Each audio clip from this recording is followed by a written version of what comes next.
Well, hello, friends out there today in YouTube land. Rob here. I wanted to kind of bring you something a little bit different. I hope you're doing well. I want to actually talk about Flash and some different things. We're going to go ahead and kind of bring this to you just as a live stream today, just to make things a little easier. I was actually working out in some of my photos, and I just wanted to talk about that a little bit. So let's go ahead and get through that.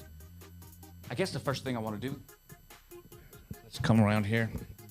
Sometimes things just don't work the way you want. I guess the thing I want to do is talk to you about Flash real quick, right? So we've got Flash. Flash is so important for when you're actually photographing. And we're going to share with you some of the ways that I use Flash to get what I want. But the reality is, it's not just Flash that's the conversation today. I want to talk to you about lights. I use great Video Maker lights. I use plenty of them. I got 4 or 5 panels here in this office just to get things set up here. I was using a combination of great Video Maker lights as well as wash lights in order to make the background for this particular wedding look better. Now, that's so important. It's so very important.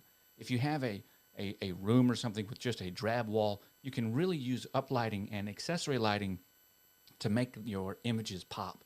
Even if you don't charge extra for it to your bride or groom, it's going to pay dividends in the long run because your images will stand out. Also, the more light that you use and the more taskable assets you have in hand that you can use, more solutions you have in your toolbox for when problems present themselves, the better and more consistent your work will be over time, the more likely you will be hired, the more often you will be able to choose the people you wish to work with through pricing and through other means that help you work with the clients that are more likely to not only pay you on time, but work well with you, but appreciate your work and recognize your effort and skill level. All of these things happen because you make one decision to be prepared. And that's really what we're talking about today. And it starts so easily with light. When it comes down to it, another small, quick tabletop conversation. Well, I could grab any camera. I've got like 5 cameras sitting on the table. A camera like this Sony a7 II, not a7R Mark II, not a7S Mark II, just the a7 II makes gorgeous images, right? So a full frame camera, it doesn't have a whole lot of great specs when it comes to autofocus and things like that. But those are the types of things that also kind of make photographers lazy, make you forget how to actually do your work, right? So if you rely on things like autofocus to do the majority of the heavy lifting, then you won't develop the skills and the tools to get you out of jams when you need things like manual focus. That goes the same with like Flash. I learned on film back in the day, and so I use a lot of techniques that still allow me to get what I want with good focusing cameras, of course. But then the point is, well, again, I guess maybe that was a rant. The point that rant was going to, anyone can go down to Best Buy and buy an expensive camera that has great autofocus, eye detect autofocus, and get an in-sharp, properly focused, relatively decent image. But the camera is not you. The camera has no style, right? You do. The camera is not creative. It's all you. So relying on the machine to do that without knowing the process in the first place is a problem, which is where Flash comes in and additional lighting comes in. Because if you have these tools in your toolbox, then it's something that's setting you apart from everyone else out there that's got $2,000 and it can go buy a professional grade camera. What does that even mean? Realistically, what does it mean? The question is, what can you create with it? Today I'm going to share with you how I create with it. Okay, rant over. Let's get into the instruction. It's real simple. I use Flash. I've been shooting with manual Flash for 2 decades, 20-something years, okay? No problem. I get it. Use my light meter, read this eyes. At some point in time, it becomes like throwing a punch or riding a bike. It just becomes second nature. You will get it. Back in the day, auto Flash, specifically through the lens metering, wasn't necessarily as spot on. You had cameras that offered it, but sometimes it was kind of inconsistent.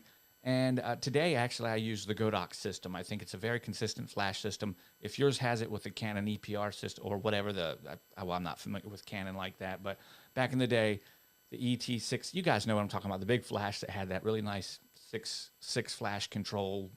Anyways, starting with about that in the 5D Mark III series was when I started thinking that through the lens metering was really beginning to work. And then all of these radio systems that would communicate with other Flash and help do multiple metering through the lens from one location and talking.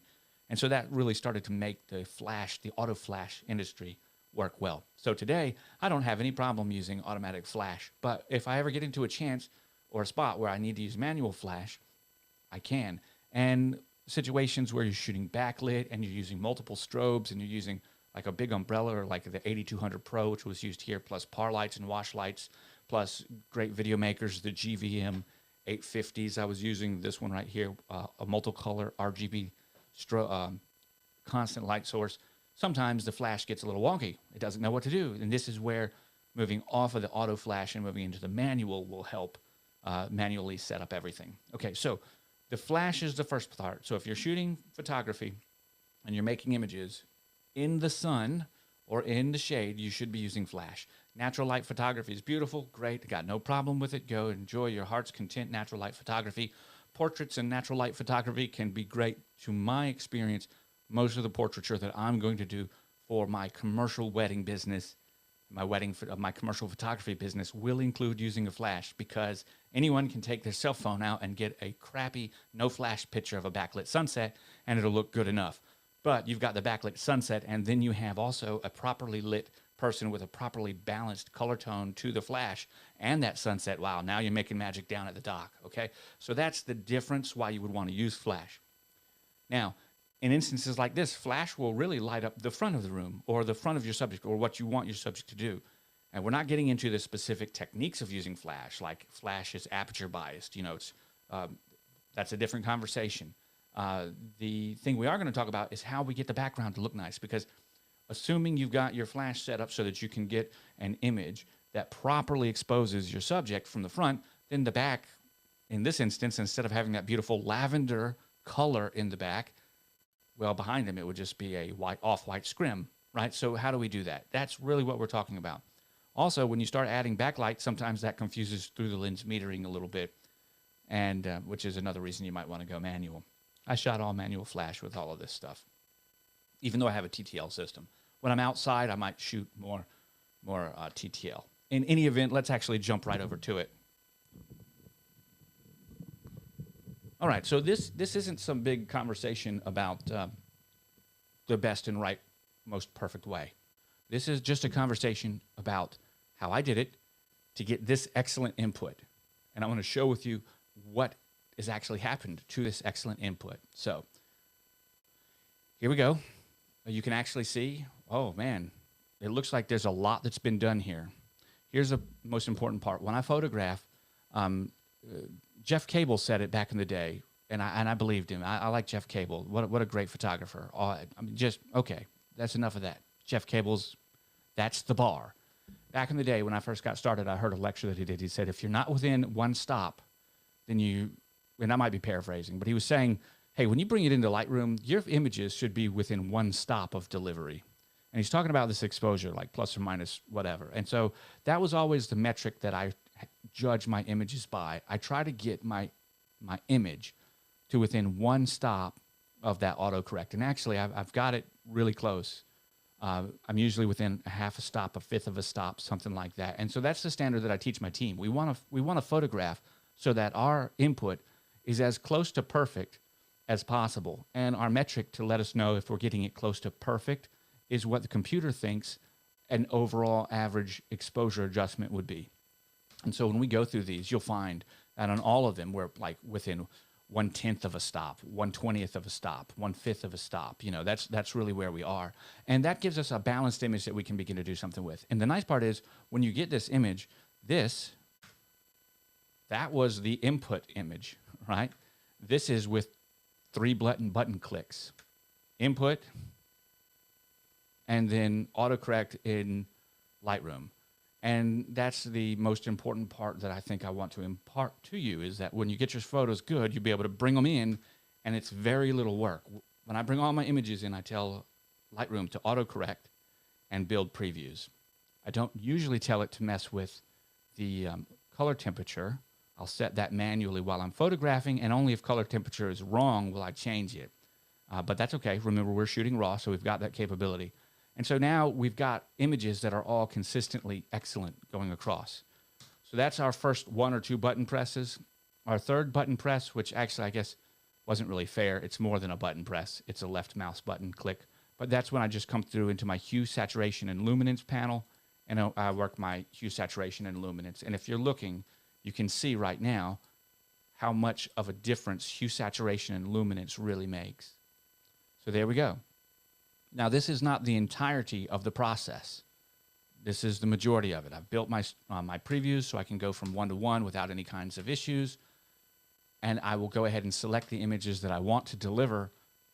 And then I will do a final edit in Luminar with them because I like Luminar's teeth whitening and eye brightening stuff. I like some of their, it just takes a long time, but I like some of their AI tools. And then I will deliver them. Of course, I will correct for things like, you know, horizon and stuff like that. I want to make sure that they're level. But here, check out the background, right?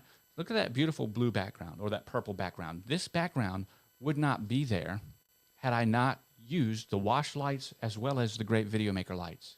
So I've got GVM lights providing additional spill light for the entire back area. That's why you see 2 color tones right here. You see a blue, a bluish purple, and then a purple, almost a magenta, because I'm using 2 separate colors of light in order to get this from back here. We also know that the more saturated, the more bright a light is, the less saturated its color will be. So we've got our par lights, which are washing upwards, and they're really bright right here, so they're almost blowing out white, and they're having a slight gradient change. But that slight gradient change, they are, within all intents and purposes, a blue color, right?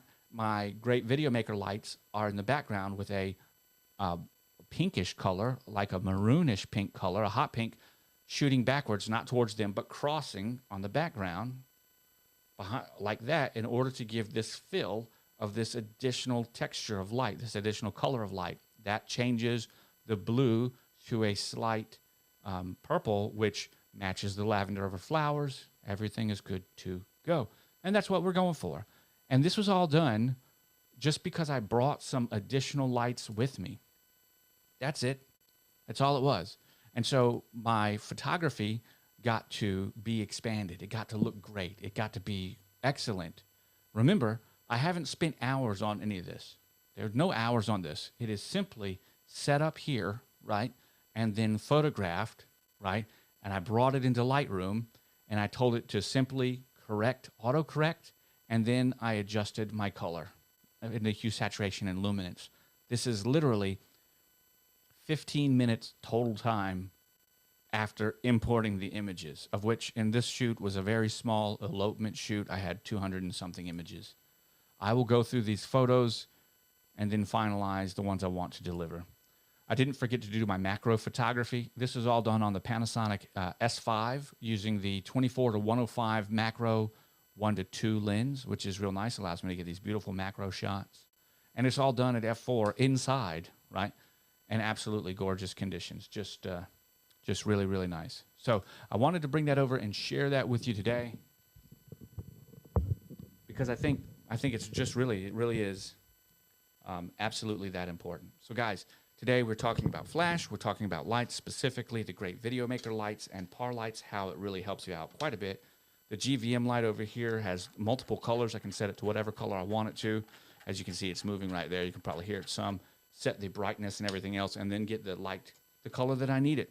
The nice part is you get a kit like the 850D or the 1200D, or even a kit like the 480 LS, which are the bicolors, just color temperature from like tungsten to outdoors, you know, your regular, not RGB. They all are going to come with a carrying case, usually 2 to 4 lights, so 2 carrying cases, and then light stands and power plugs for all of them. The D series generally have an app that you can set them using your phone. If you've got Wi-Fi set up, or use your phone as the hotspot for Wi-Fi, it'll directly connect to them, and it just works very well. So I like them for that reason. And it makes my life really, really simple, especially on location. So I hope that you found this helpful. Definitely was my intent. Don't forget, these videos are for you. If you like it, leave a comment and a like down below. Let me know what you think. Hit up those Amazon links and let me know that you support the channel just by doing any of your shopping. I'll get a couple of pennies from whatever you buy, or send me a cup of coffee over there through things like PayPal. That'll work too. Again, my friends, I want to thank you for watching. Remind you that I'll catch you on the flip side. Bye for now.